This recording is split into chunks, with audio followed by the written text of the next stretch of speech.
You're a cunt. That's okay. And listen, I'm unable to deal with any echoes tonight, right? It's the last night of the Fringe, and I've explained this every fucking night for the whole fucking run, alright? I'm not a comedian, I can't deal with echoes, I'm a minor internet hit singer, right? So what I'm going to do over the course of the next 55 minutes is sing you some songs from my collection of minor internet hits. In case I didn't just introduce myself, I'm Kunt from Kunt and the gang. So, thanks for coming out. Thanks for coming out on this last night of the Fringe. And anyone who's got dragged here tonight and doesn't know what to expect, I can only apologise for the next 55 minutes of your life that you're never going to fucking get back. Oh, there's still some people wandering around. You people want to take some... Are these seats free, or are you saving them for someone? Is that seat free there? There's a couple of seats down the front if anyone's interested. There's one here down the front. Some here. Randomers. Hello, you alright? A couple of seats here. Right, mate. Where's she going to go? Tuck herself in the corner there. We call that the rapey corner.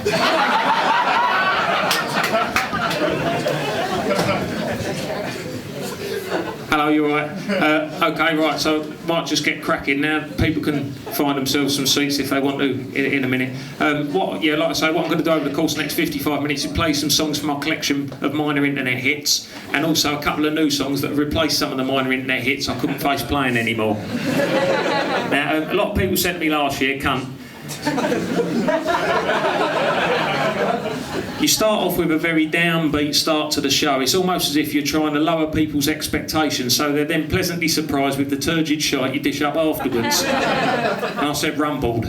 But this year it's not like that at all. I've got a big party number to start off with. Now, this big party number is my answer to Kool and the Gang's celebration, alright? Now, before you start saying, oh, he's nicked his name off Kool and the Gang, Kunt and the Gang, he's nicked his name off Kool and the Gang. I just want to stress for the record that I have no fucking respect for Kool and the Gang whatsoever. Not one fucking iota of respect, and I'll tell you why, right? Kool from Kool and the Gang, his gang nowadays is just a load of young black blokes, alright? Yeah, agreed? It's not racist, it's factually accurate. Right? His gang nowadays is a bunch of young black blokes, right? Because all the original members from Kool and the Gang, they're all at home with their wives and families. They're in middle age. They don't want to be dragging themselves around the fucking toilet circuit. Right? So while everyone in the UK and US is discouraging young black men from joining gangs, Kool is actively recruiting. So like I say, this is a big party number to start off with. Now, this is about my friend's party. It happened about 20 years ago, and it went so badly for him that he's still grounded even now, as a 37-year-old man with 2 kids and a full bush of pubes. This is called Paul Stevenson's Party. Now, at the start of this song, there's a little poem that takes you into the song, all right? And on the album, at the end of that poem, there's a little delay effect that kind of delays off nicely into the song. Now, I've been unable to recreate that live. I do give it a go, but quite frankly, it sounds shit. And you're going to know it sounds shit, but I didn't want you to think that I don't know it sounds shit when you get to that bit, all right? So this is called Paul Stevenson's Party. The most raucous party ever wasn't after a premiere. It wasn't after the Oscars or BAFTAs, and there was no one famous there. It happened in 1994 in the Stifford Clays cul-de-sac. I turned up there at 8:30 and the place was fucking packed. Now, there was no Facebook in those days, no Bebo or MySpace. Fuck knows how 200 people ended up in the same place. 2 blokes are fighting out the front. It was actually quite frightening. So I'd just go in and make a start on 3 litres of white lightning. Lightning.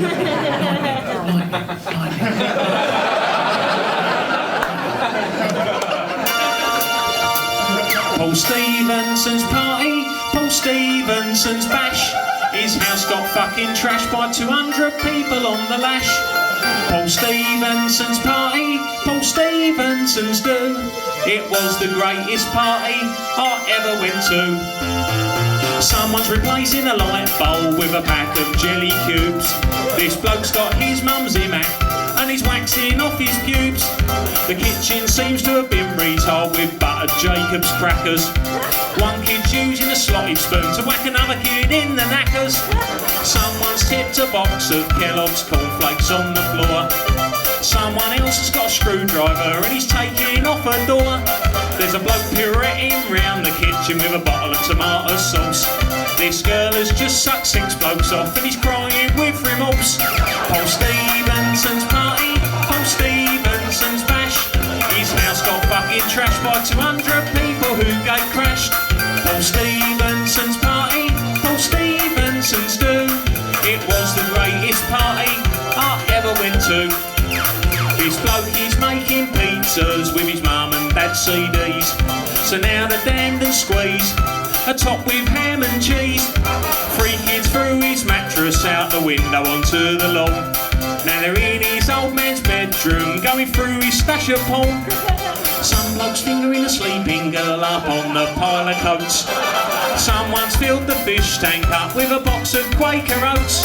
There's one kid smashing ornaments with his dad's golf umbrella. Someone's written rape on the front room wall in what's hopefully Nutella. Paul Stevenson's party, Paul Stevenson's bash. Some bloke stood on his shed roof, pulled his pants down and had a slash. Paul Stevenson's party, Paul Stevenson's do. It was the greatest party I ever went to. Has anyone seen Paul? Oh, there he is on the sofa. He's passed out and someone shaved one of his eyebrows off. Now they're writing pedo backwards on his forehead in permanent marker. His parents will wish they hadn't stayed out for the night when they find the telephone handset's been glued on with Araldite. There's blood where some girl got broken up on his parents' bed. This geezer's strolling round with his sister's panties on his head. 2 young kids jemmied off the lock of his old man's drinks cabinet. I didn't see you did that in the sink, but it looks like human shit. The toilet's overflowing where someone laid a massive log. This girl's pulled on a rubber glove and he's wanking off his dog. Paul Stevenson's party, Paul Stevenson's bash. His house got fucking trashed by 200 people on the lash. Paul Stevenson's party, Paul Stevenson's do. It was the greatest party I ever went to. Paul Stevenson's party, Paul Stevenson's bash. Someone defaced a photo of his late nan with a Hitler hair and tash.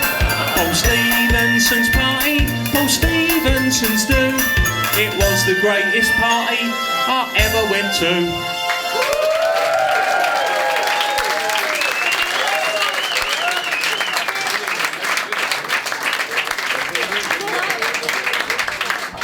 Thank you very much.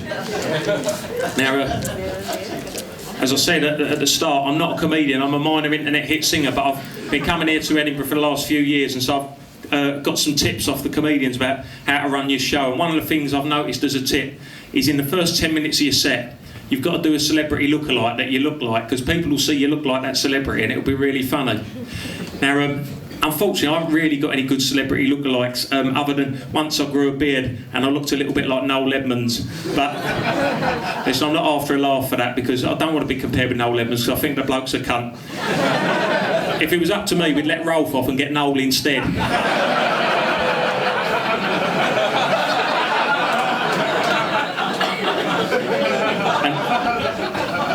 As much as I detest Noel Edmonds, I do fucking despise him. He's got quite a good coverage of hair on his face, and that's how he can have all them fancy little beards and the chin straps and the goatees, isn't it? The last time I tried to grow a beard, I grow a fucking rubbish beard. I grow a beard like a 14-year-old schoolboy's bum fluff. Just looks like I've cut my face in Prinston and gone down on Gal Porter.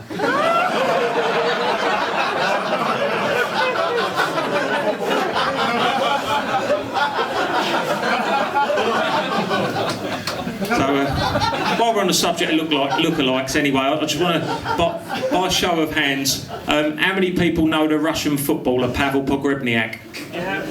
Oh, it's quite a good showing, right? I have high hopes about this bit tonight. It's not gone great any of the other nights, but I have high hopes this night. Right, so out of you lads that know Pavel, how many of you know my cousin Matthew?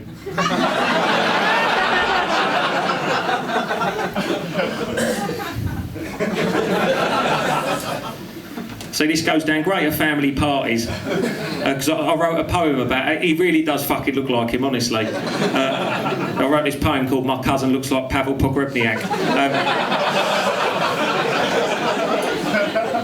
In case you don't know what a poem is, it's basically a song that you've been too lazy to write any music for. So I'll do it for you quickly now. It's called My Cousin Looks Like Pavel Pogrebniak. My cousin looks like Pavel Pogrebniak. It's not just my opinion. If you see him, it's a fact. I've not seen Pavel's family, but wouldn't it be mad if my aunt and uncle looked like Pavel's mum and dad?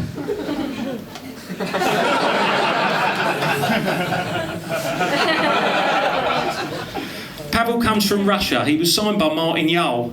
My cousin came out my uncle's cock and up my auntie's hole.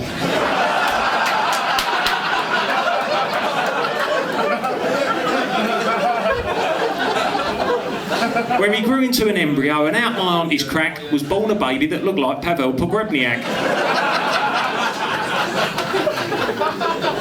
At Spartak Moscow FC, Pavel started his career. My cousin studied in Nottingham, then became an engineer. My cousin's name is Matthew, he doesn't play football. Pavel's name is Pavel, which is Russian for Paul. It's great Wikipedia, isn't it? My cousin looks like Pavel Pogrebniak. It's not just my opinion, if you see him, it's a fact. The resemblance that my cousin bears to Pavel is uncanny. Though being a professional footballer, I bet Pavel gets more fanny. Pavel moved to Fulham from Stuttgart in Germany, then to Reading on a Bosman. That means there was no transfer fee. My cousin moved to Denmark, that's where his girlfriend's from. Pavel got 2 goals in Reading's win over West Brom. It ain't that funny, but he's factually accurate.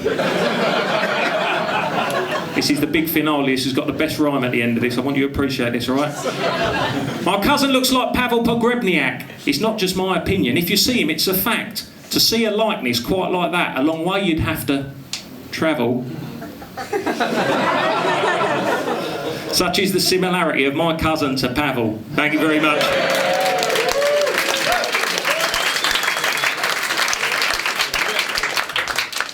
Now don't worry, that's the last fucking poem. This next one is one of my greatest minor internet hits, and this is a song all about getting a surprise. But it's not a nice surprise, like waking up the other month to find out Thatcher had died.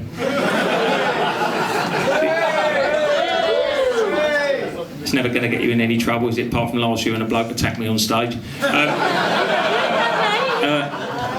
This is a song about getting a nasty surprise, this one, and this is called Bangers and Mash.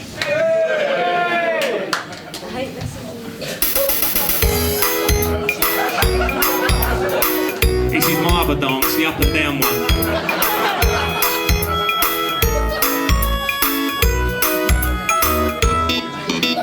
I was in the pub and I needed a piss. I went to the toilet so I could do this, but someone had stuffed some Volgro in the urinal and someone else had had a piss there and it was all full. So I thought to myself, that's no problem at all, I'll just relieve myself in the cubicle. Luckily there was no one in there doing a shite, but when I opened the door I saw a terrible sight. For fuck's sake, I only wanted a slash, but the bloke before me left bangers and mash. Bangers and mash, bangers and mash. The bloke before me left bangers and mash. He could have flushed it away, but he didn't today. Thought I'll let someone else find me bangers and mash. I tried to block it from my mind, but I was unable. I wanted toilet paper and a freshly laid cable. And it was fucking massive. It looked like Heather Mills's stump covered in fake tan.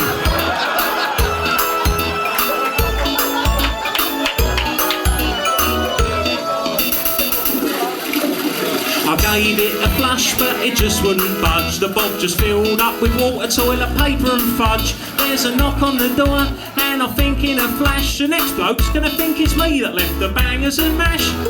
Honestly, mate, I'll give you my word, that wasn't my bog roll, and that wasn't my turd. Bangers and mash, bangers and mash. The bloke before me left bangers and mash. He could have flushed it away, but he didn't today. Thought I'll let someone else enjoy me bangers and mash. Bangers and mash, bangers and mash. The bloke before me left bangers and mash. He could have flushed it away, but he didn't today. And now the next bloke thinks that I left the bangers and mash. Bangers Potatoes and mash. Thank you very much.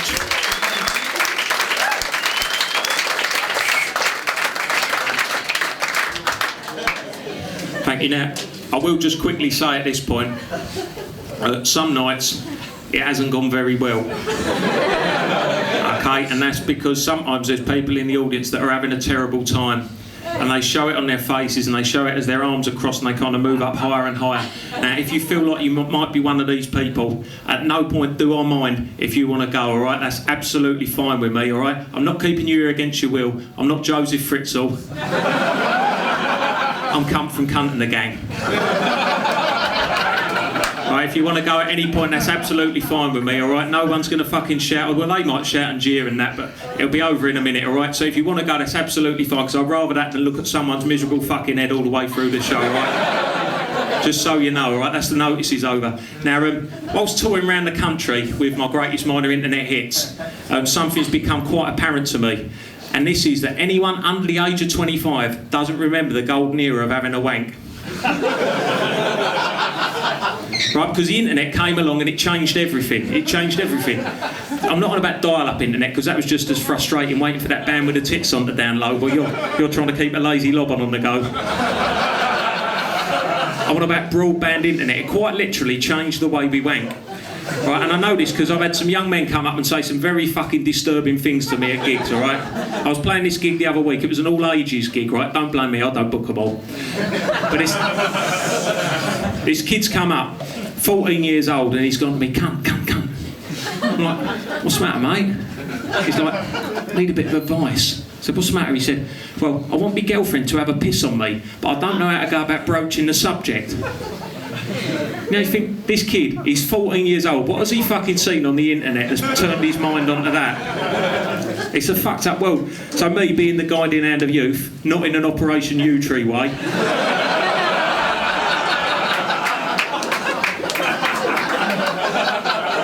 I said to him, mate, don't fucking do it. Don't fucking do it. One day you'll wake up, aged 18, covered in shit, and you'll wonder where your life went wrong. But when I first started having a wank, back in the late 80s, it was a much simpler time. You couldn't just see whatever you want whenever you fucking wanted, any time of day or night, like with the internet. You just had to take whatever you could get. See, I was one of the lucky ones, though, because my mum used to leave her Freeman's catalogue in the bottom of the airing cupboard. His mum as well. So I used to sneak in there when my mum was out. I'd get it out and I'd open it up to the ladies' underwear section. In fact, it would open itself to the ladies' underwear section. I'd had it open there so many fucking times. And you had to be really careful. When you were having a wank over the ladies' underwear section, you had to be really careful. Because when you're on the vinegar strokes, you don't still want to be turning them pages. Oh no. When you're about to do your beans, you don't still want to be page turning. Oh no. Because you know what's after ladies' underwear? Girls' underwear. And if you were to spaff over that, that was known as an accidental savile.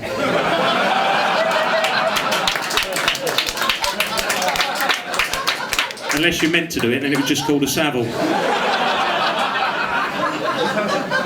So there I was, in the late 80s, golden era of wanking, ladies' underwear section of the catalogue, and I still remember the lady that kept me going back there day after day after day.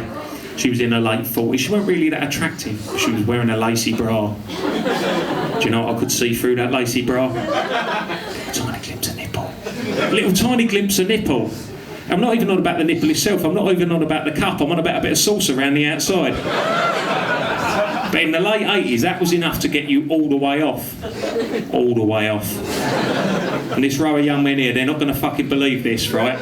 You chaps, this is going to blow your fucking mind, right? But sometimes in the late 80s, you wouldn't even need that to have a wank, all right? Sometimes in the late 80s, you could have a wank just using your imagination.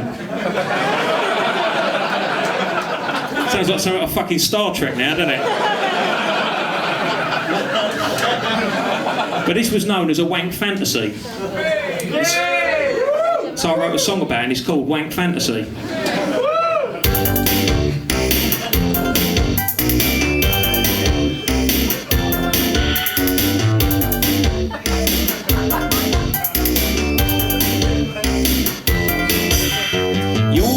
Younger than my wife, and you paid me attention, which I found quite nice. I've imagined you sucking me off off in my car. In the cold light of day, I suppose it won't go that far. Cause you know what you are, you're just a wank fantasy, a wank fantasy. Something I thought of to arouse me. I'm sorry when you're not, I was playing with my cock in the middle of a wank fantasy. In the middle of a wank fantasy.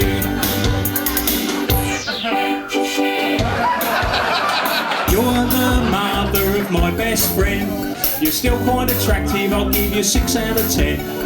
What if one day my mate is out when I knock, and while his daddy's at work you end up sucking my cock? And I won't tell you to stop, because I like it a lot. It's just a wank fantasy, a wank fantasy.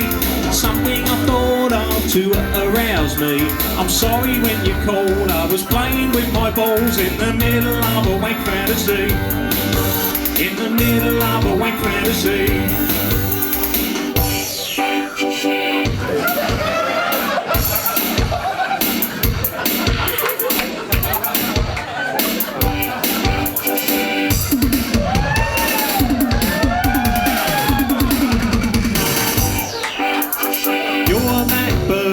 Works at the gym. You've got big knockers but you're still quite slim. You're waltzing on me, changing in the cubicles, but when I pulled down your pants you had a cock and balls. It didn't matter at all, it's just a wank fantasy, a wank fantasy. Something I thought of accidentally. I'm sorry when you emailed, I was nuts deep in a she-mail. In the middle of a wank fantasy. In the middle of a wank fantasy. In the middle of a wank fantasy.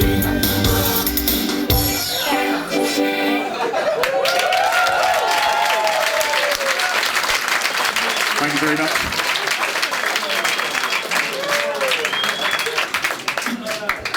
Now, I had a slick. Now, I had a review for the show last year that called it Crass Misogyny, Uncomfortable and Depressing. Now, obviously, I can't promise you all them things tonight, but I will do my best.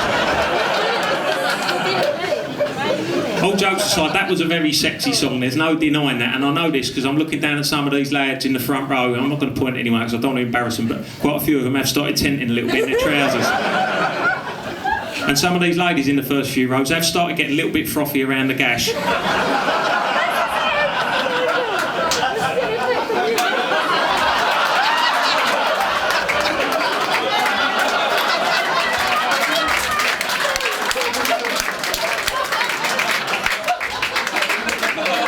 Sorry, love, that's health and safety.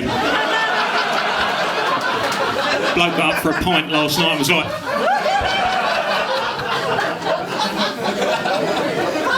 It's a fucking laughter of recognition, that is.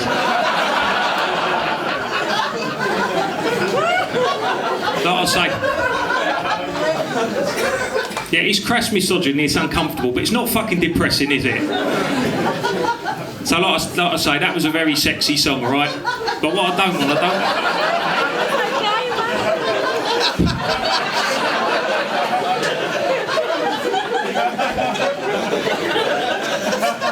I want some of what he's had. But like I say, it was a very sexy song, but what I don't want everyone to see close to peaking too soon, alright? And I don't want that to happen, so listen, I'm going to play the least sexy song in the whole set now to bring down the average level of sexiness in that particular row. Right, now a lot of people have said to me, Kunt, you can't write a 3-minute pop song about assisted suicide. So, well, that's just throwing the gauntlet down, isn't it? And that made me write this next song. Now, I know you get a kind of international audience for the Edinburgh Fringe, and I've had a few kind of blank faces, so I'm sorry for the people that do understand this reference point, but I'm just going to explain it quickly for the people that don't, right? In Switzerland, there's an assisted suicide clinic called Dignitas, right? And if you've got a friend or relative who's clinically depressed or terminally ill, they can go over to Dignitas and they can be helped to be dispatched into the next world with care, dignity and respect. And I think that's a very good thing. That seems to be terrible for the atmosphere in the show for some reason. But don't worry, because this ain't just a song that works on one level, this is a song that works on a couple of levels. And the other level is, my nan is a fucking cunt. You don't have to be a chest platter to see where I'm going with this. So this song's called Let's Send Nan to Dignitas. I'd like to dedicate it to anyone in the crowd tonight who's got a relative who's hanging around too long. It's so horrible, it starts to become nice, a bit like olives.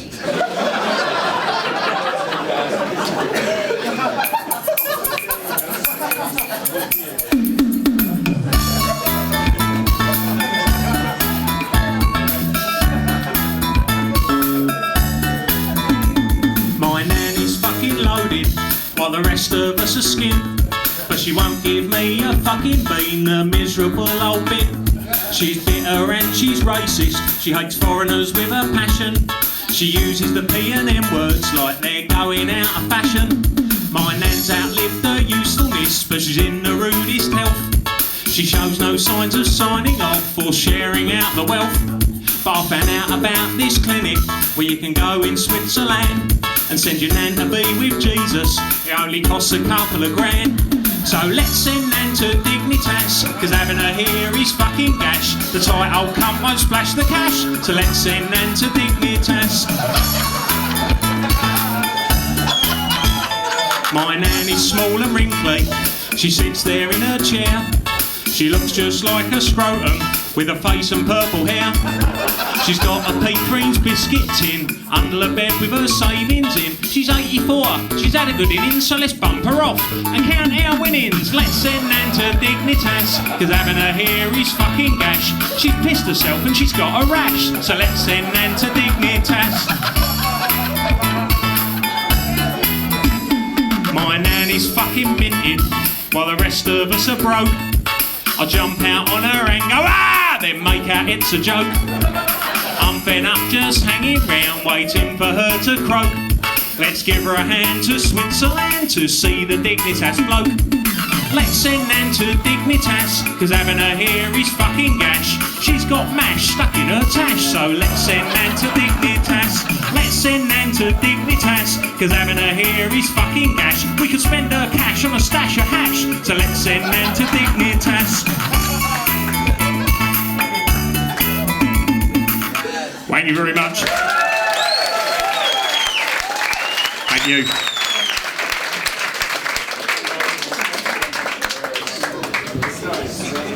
I'm just going to introduce a little friend of mine to the stage.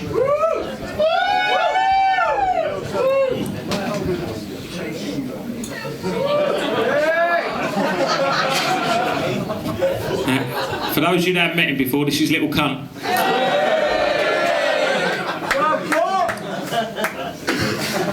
Now what me and Little Kunt are going to do now is we're going to do a duet. Now this is a duet that helps people, alright? Because I used to suffer from a problem, but I wrote a self-help manual and I set it to music and it's helped me get over that problem.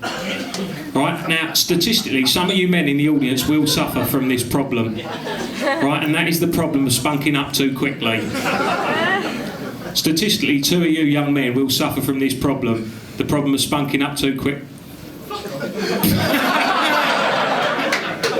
You and you then. What I want to know is, how do you know? Quick finishers on the old soggy biscuit, eh?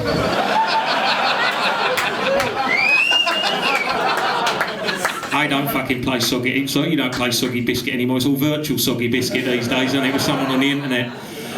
So, yeah, what we're going to do, we've got a self-help song now for anyone that spunks up too quickly, and I'd like to dedicate this to these 2 blokes here. And any other of the men that are looking shiftily at the ground right now, or whose wives are going, that's you! Alright, and this song, if you listen to the lyrics of this song, in 2 minutes and 22 seconds time, you are going to go in the rest of your days leading a full and healthy sex life. Just listen to the lyrics, alright? This is called 50 Things You Should Think About to Stop You Doing Your Beans.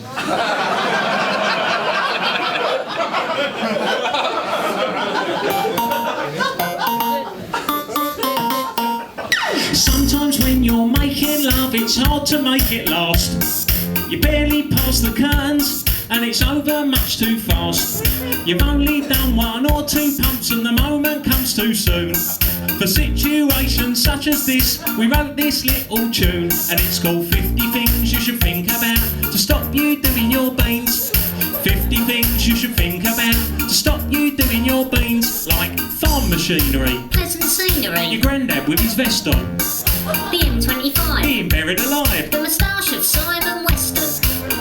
waffle. A blue waffle. Gene Wilder's hair. A road fatality. Your own mortality. An advert for Go Compare. A touch of frost. Someone you've lost. Disabled access ramps. Gail Platt. Susan Ball's twat. Concentration camps. A baked bean Breville. Gary Neville. The act of grouting tiles. Aesop's fables. The periodic table. Kennon's anal piles. If you don't want to climb Max, or empty your sacks, or go off in your cax, all you have to do is go through the 50 things you should think about to stop you doing your beans. 50 things you should think about to stop you doing your beans. 50 things you should think about to stop you doing your beans. Like freezing fog, A friendly dog. a skiddy bog, A massive log. news at 10, Mr. Ben. being raped, Then raped again. John McCreer Express, Hot death. whether there's a heaven, Roadkill. a mixed grill, 9/11. The right to vote. creosote, A child's body in a ditch. Coventry City's former keeper, Steve Grisovich, The Queen Mum. a difficult sum, The hardest knot you've tied. the final days of the family dog, and the way Dad cried, Human rights. temporary traffic lights, The advert for a herd. Alan Titchmarsh fucking himself with a frozen turd. If you don't want to jizz, Jizz. then make it your biz to do a little quiz. Quiz. To help you learn the list, we've compiled of 50 things you should think about to stop you doing your beans. Doing your 50 beans. things you should think about to stop you doing your beans. Doing your 50 things you should think about to stop you doing your beans. Doing your 50 beans. things you should think about to stop you doing your beans. 50 things you should think about to stop you doing your beans.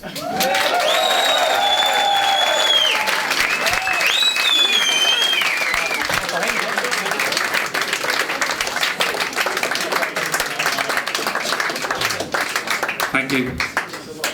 Now, I'm told that is actually very effective, that song, because I got some emails from men who came to see us on tour last time who thought of those, all 50 things whilst making love, and now they suffer from erectile dysfunction. Now, as well as being a minor internet hit singer, in the last couple of years I've assumed another role, and that is the role of conduit to dead celebrities who feel like they've got a score to settle with the general public's perception of them. Now, this happened a couple of times, but most notably last year, I was visited in the night by this ghost, the ghost of a dead celebrity. Now, some of you might know who I'm talking about, but please don't say, because I don't want to spoil it for the people that don't know, all right? I was visited by this celebrity's ghost in the night who said to me, now then, cunt. Could you please write me a song that explains my side of the story? And obviously I wasn't keen to do that. But he went on to say, you could put it to a really catchy melody, so even though everyone's going to hate it, they'll still wake up singing it the following day.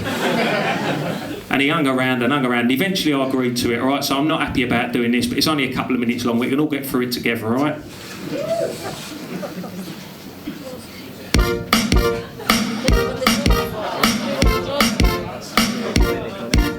The other night, I suddenly awoke to the spectral shape of this ghostly bloke. He was floating above me, just there in midair. He had a shell suit on and a mop of blonde hair. He said, Kunt, it's Sir Jimmy. I've returned from the grave to attempt with your help my reputation to save. he said, Now then, can you write me a song to explain what's happened with those girls in my dome? I said I'm not sure, I'd have to hear that explanation in case people think I'm a pedo by association. And this is what he told me. It was sexy kids, made Jimmy Savile do what he did.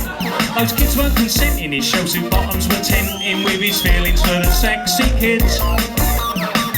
Now then, how's about that then? So Jimmy's ghost continued to maintain he'd done nothing wrong, and he tried to explain he had a cigar on his lips, and by that I don't mean that he was desperate to use the latrine. He said, All my good work will now be forgot because of my penchant for underage mops. he said, Surely those marathons and charity races offset my spunking on teenagers' faces. I said I'd write the song to get rid of his ghost. Then he told me one more time what bothered him most. It was sexy kids, made Jimmy Savile do what he did. He got them in his role fingered their holes, then gave charity a load of quids. Jimmy Savile and the sexy kids.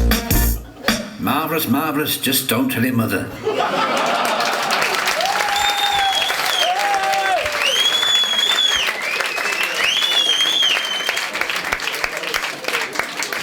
Thank you.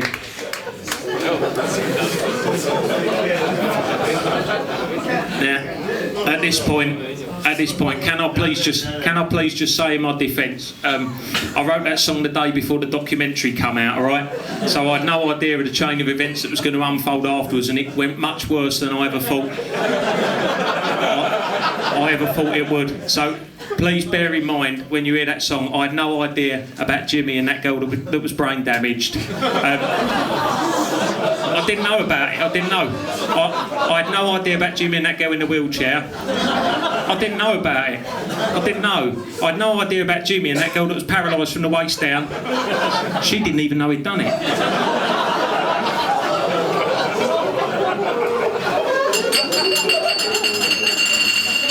It's the sound of my career, days.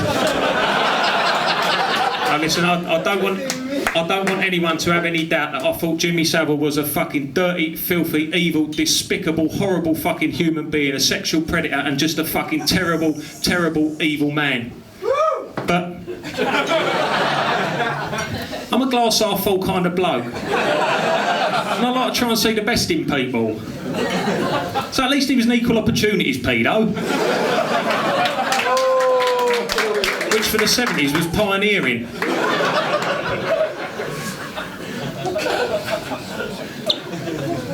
Not be needing that.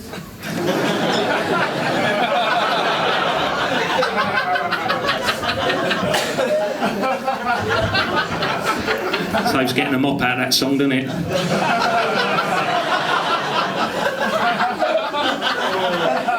So listen, normally at this point I have to try and win the audience back, so why should tonight be any exception? But don't worry, because I'm going to do it, because now I'm going to play for you my greatest minor internet hit out of all of them. Alright, now a lot of people say to me, Kunt, why do you think this is your greatest minor internet hit out of all of them? And I say, well, I think people know that this is the song that means the most to me. So this song is deeply steeped in my family history, and it all dates back to this day in the early 80s, when my granddad one day, he's picked me up, he's put me on his knee, and he said to me, Kunt, he said, I want to teach you a word that's part of our family. It's like a family heirloom. My granddad passed it down to me, and I'm now passing it down to you. I said, what's the word, Granddad? He said, you haven't heard what it's for yet. And he told me to use this word when something small goes wrong. He said, when everyone else is saying drat, damn, or rat's cocks, you can use this word, and it will make you the Fresh Prince of minor incidents. So I said, what's the word, Grandad? And he said, my son, that word is fucksticks. Thank you. But the story doesn't end there, right? What I'd like to do, in memory of my granddad, is I would like to give you a bit of fucksticks, and you all, everyone in here, even though it's a Sunday, give me a bit of fucksticks back. Are we in? Yay! I didn't see anyone's mouth move at the back. Are you in? Yes! Nice one. Here, you in? Yes! In? Yes! Right, I have very high hopes about this, alright? So I'm going to give you some fucksticks. Give me some fucksticks back. Let's give it a go. Fucksticks! Fucksticks! That was quite good. Right, but remember, this is in memory of my granddad, because he's not with us anymore. No, he's not dead. He just moved out to live with some slag. I'll give you another bit of fucksticks. Give me another bit of fucksticks back. Fucksticks! Fucksticks! You're holding out on me. Right, I'm impressed with that. That's the kind of level of commitment I'm after. But the story don't end there. I go back to that day in the early 80s. I've gone to get down off my granddad's lap. He's picked me up. He's put me back on his lap. And he's given me a Werther's original to retain my attention. Now, just in case anyone don't know, Werther's originals are sweets kept in the pockets of paedophiles. But this was the early 80s. It was a much simpler time. The pedos hadn't caught on to the addictive qualities for kids yet, all right? So it was a simple, innocent gesture of family love. Now I'm chomping on me Werther's, and my granddad said to me, I've got another phrase to teach you for if something slightly worse goes wrong. I said, what's that phrase, Grandad? He said, that, my son, is the phrase, mother's cunt. Right, so what I'd like to do here tonight, in memory of my granddad, even though he is still with us, right, I'd like to give... Oh, for fuck's sake. I'd say that was more a fuck sticks moment, really. If it had smashed, then one of these men had shot their beans. That would be a mother's cunt. Right, okay. So what I'd like to do, in memory of my granddad, I'd like to give you all the fuck sticks and you all give me a mother's cunt back. Are we in? Yay! Okie doke, let's give it a go. Fuck sticks! Mother's cunts! There's nothing the matter with that, really, was there? But to fulfil my contractual obligation of time, I need to carry on with the next bit, alright? Oh, come on, you can do it better than that. And I've got just a way that's going to help you. Now, this has worked every night, so don't fucking let me down, right? I want each and every one of you now to clear your mind, totally clear your mind. And I want you to reach deep down within inside yourself and pull me out the biggest, hairiest mother's cunt you can possibly imagine. I'm talking about one from a 70s Reader's Wives magazine. I'm talking a strip of carpet from the belly button round to the base of the spine.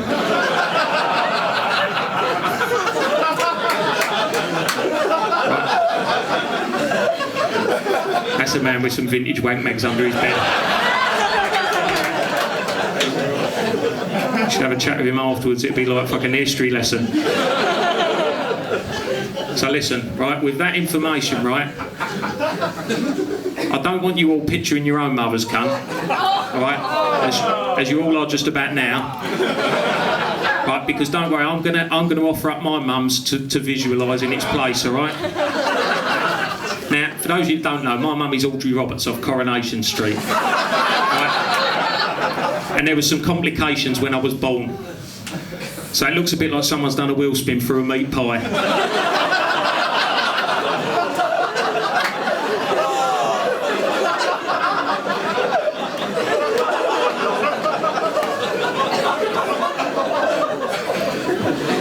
Now, for you young men, I know young men haven't got a lot of imagination nowadays, so I'm going to give you a little bit of backstory, right, to help you picture it properly. Right?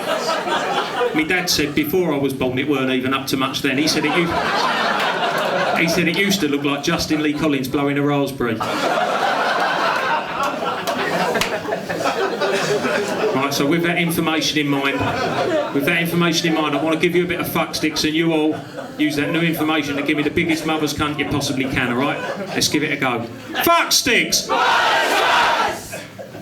That is the loudest one of the whole fucking Fringe.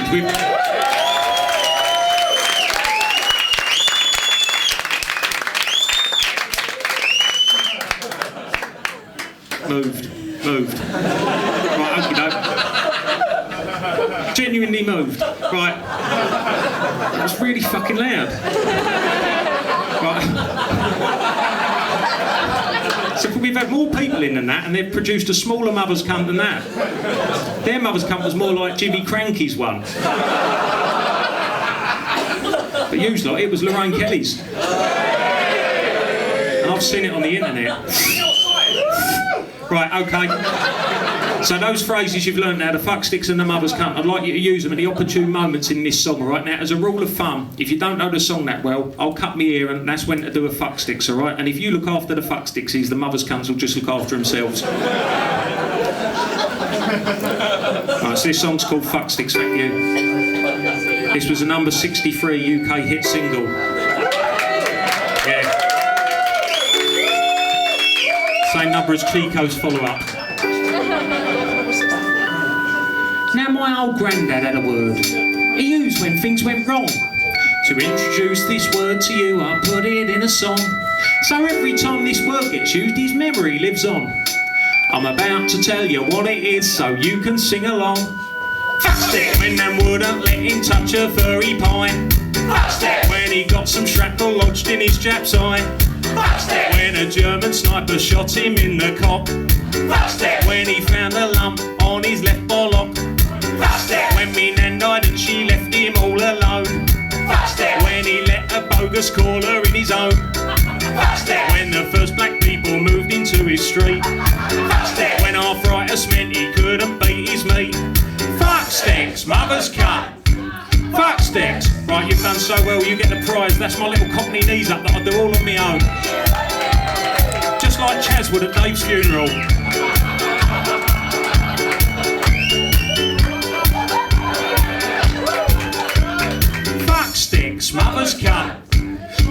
sticks. So every time I hear the word, I start to reminisce. I'll suddenly taste Werther's and get a faint whiff of piss. So when someone annoys me or things get on my pip, I'll think of the moany racist old cunt and really let it rip. When I miss an open goal in five-a-side. When I lost my hold-ons after Nana died. When the teachers told me that I was no good. When the old Bill caught me wanking in the wood. When I'm having it off and I think of my old man. When me mum leaves skid marks down the pan. When some motherfucker pushes in a queue. When you get caught short and really need a poo. When I came a-tumbling off my BMX. When I split my frenulum while having sex. When some smart-ass bastard gives me my comeuppance. When it's ages since I've seen a lady's tuppence. When there's no clean pants, you have to wear your mum's. When your bird won't let you fuck her up the bum. When you feel awkward and you don't know what to say. If you say fuck sticks, fuck sticks, fuck sticks, it makes everything okay. Fuck sticks, mother's cut. Fuck sticks. Thank you very much.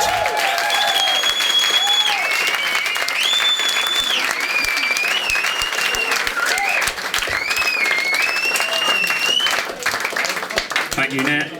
Now, I thought with that being my greatest minor internet hit and probably best known song, I'd slip a new song in here now. Unfortunately, this new song is not quite gone as planned. I had big hopes for it. See, I've always been a big fan of Ebony and Ivory, and I wanted to write my own kind of racial harmony duet. And I wrote it, and then the lady I had in mind who was going to sing the other part, I just never heard back from. So it was a bit disappointing. After Macy Gray didn't return my emails, I tried the second one on my list, Heather Small from the M People. She ain't done a lot in the last 18 months, didn't hear a fucking dicky bird back. So with one day to go to the Fringe Festival, I went straight to the bottom of my list, and I contacted Rusty Lee, a woman who's not had one fucking stroke of work for the last 15 years, and she didn't even fucking call me back. So I was a bit stumped, so I rang up my mate Mike and I said, Mike, have you ever done a black lady's voice before? And he said, no. I said, well, would you give it a go? And he agreed, reluctantly. And bless him, he has given it a go. And that's the voice you're going to hear on the tape, all right? Now, while Mike was round recording it in my bedroom, I sort of said to him, I don't think it's really a good idea if you come up here and do the duet blacked up. Right. So I was left, I'm sorry about this, but I was left with no alternative because I think this song's got a lovely message.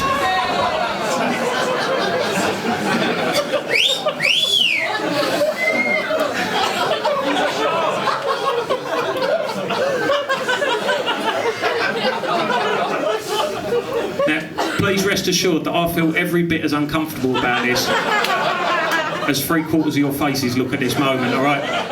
I'm just going to get on and play this song, alright? So this is my racial harmony duet. This is called We're All Pink on the Inside.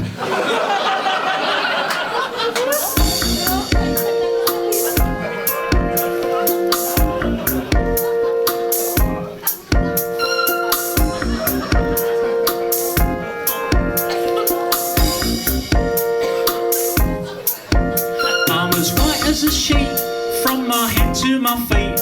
I'm as white as that white dog shit you used to see on the street. But when I roll back my skin, you'll see that within, we're all pink on the inside. You're as white as milk or Victorian lace.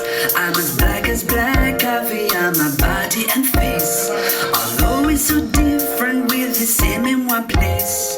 We're all pink on the inside. We're all pink on the inside. The parts of us that are underpants hide. If I set my snatch was a match, you'd soon see that I lied when I pull my pants to one side, because we're all pink on the inside. That was 55 seconds. Feels a lot longer, doesn't it? I'm as black as your hat. There's no doubt about that. But there's one place that's not. The inside of your twat. To demonstrate that, I could get out my rat to show you're all pink on the inside. I wake up in Tipex, I'm so very white. I'm as black as a black pudding, as black as the night. But when you spray your flange, it's like Turkish delight, because we're all pink on the inside. We're all pink on the inside. The parts of us that are underpants hide. You will know in your heart when I pull my piece flaps apart. We're all pink on the inside. We're all pink on the inside. Thank you.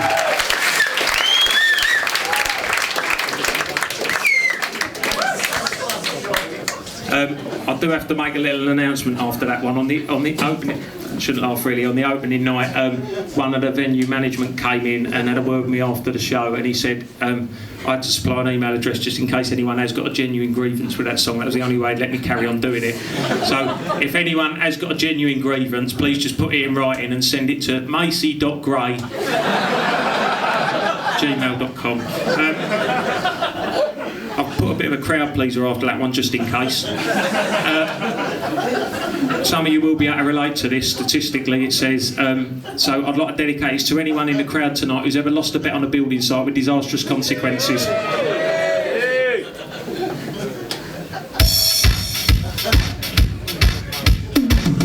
This was never the way I planned, not my intention. I was labouring on a building site, doing an extension. It's not what I'm used to. I just needed the cash in hand. I lost a bet with Dave the bricklayer, and as a forfeit I had to suck his gland. I sucked off a bloke, I didn't like it, the taste of his cheesy dipstick. I sucked off a bloke, can't deny it. I knew I should have took that job at Quick Fit. It felt so wrong, though it seemed strangely apt, when everyone stood in a circle and clapped. I sucked off a bloke, I didn't like it. I didn't like it.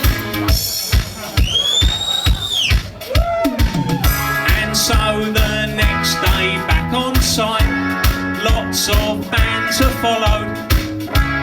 How was I supposed to know? I didn't have to swallow. It's not what proper blokes do, not how they should behave. I can't show my face down the pub since I noshed off that bricky Dave. I sucked off a bloke, I didn't like it, the feel of his veiny fuckstick. I sucked off a bloke, can't deny it, cause someone Facebooked a photo of it. It felt so waft, it took so long. Do you think that I was doing it wrong? I sucked off a bloke, I didn't like it. I didn't like it. Us blokes, we don't do things by half, and on site they like to have a laugh. And sometimes someone gets sucked off, and someone feels it on their mobile phone. Ain't no big deal, but don't show his wife. She's bound to take it out of context. I sucked off a bloke, I didn't like it. It didn't help, he hadn't washed his helmet. I sucked off a bloke, can't deny it. It tasted like a bag of Watsits. It felt so wrong, it tasted so rank. I wish that I'd just give him a wank. I sucked off a bloke, I didn't like it. I didn't like it. Fucking didn't. Thank you very much. So thank you again for turning out this turning out to this me last night at the Fringe. It's been one of the best nights so far. It's definitely been in my top 4 Sundays. So well done. Thank you very much. And that was honestly the loudest mother's cunt out of the whole run. So you have fucking excelled yourselves. Now, before I play this last song, I'd just like to point out. my chum Dean over there will be flogging some CDs and T-shirts for us on the way out. The CDs, I've got my Greatest Minor Internet Hits album, Complete Kunt. That's on CD and DVD, and there's a DVD, live DVD called Proper Kunt. Team of marketing men think up all these. And they're a £5 a pop, and there's also some T-shirts that are virtually unwearable in any social situation.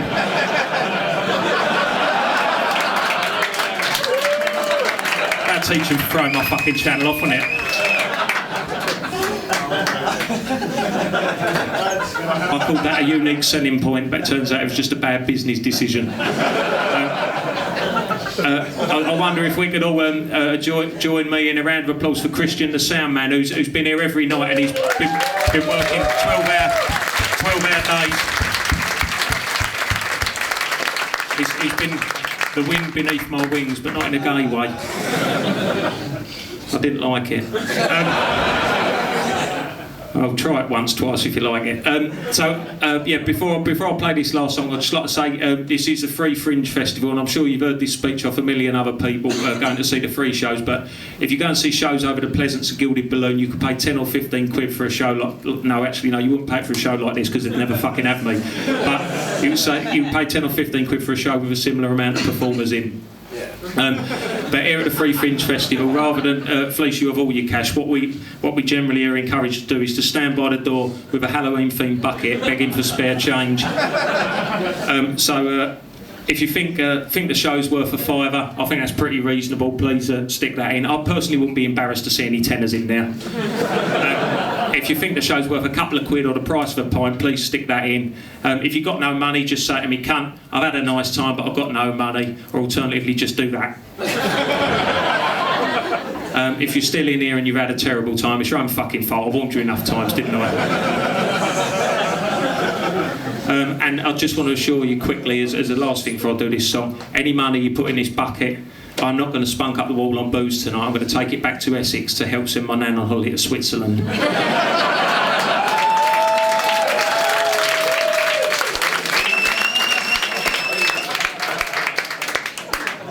Right, thank you again. I'm going to finish on this one. This is the saddest song in my whole set, and I've left it till last. In fact, some people have said to me, "Cunt, did you know that's the saddest song in the whole world?"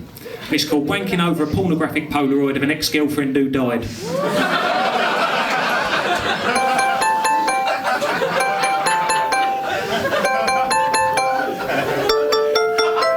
When I was up the loft, I came across a box, which when I opened up stirred mixed emotions in my cock.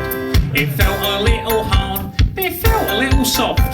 The next thing that I know, I'm feeling sexy up the loft. So I unzip my fly, I'll pop out my Jap's eye, I'll have a little wank and I'll have a little cry.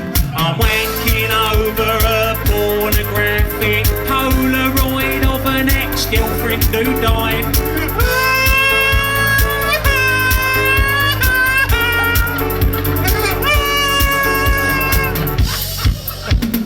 Come on, cunt. It'll be alright. But I really miss her, Jesus. If you tell me a bit more about that photo, it might help you get over her. Alright then, Jesus, I'll give it a go. The pic was very lewd, she was completely in the nude. She's pulling it apart and she's doing something rude. She's got a hairy crutch, I miss her very much. So I'll take out my chap and I'll have a little touch. I'm wanking over a pornographic Polaroid of an ex-girlfriend who died.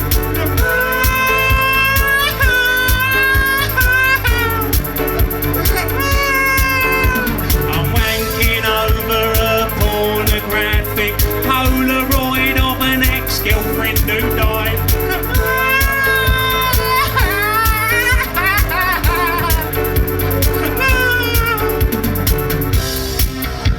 It's what she would have wanted. I'm feeling mixed emotions in my mind and in my knob. Thank you very much. I'll see you later.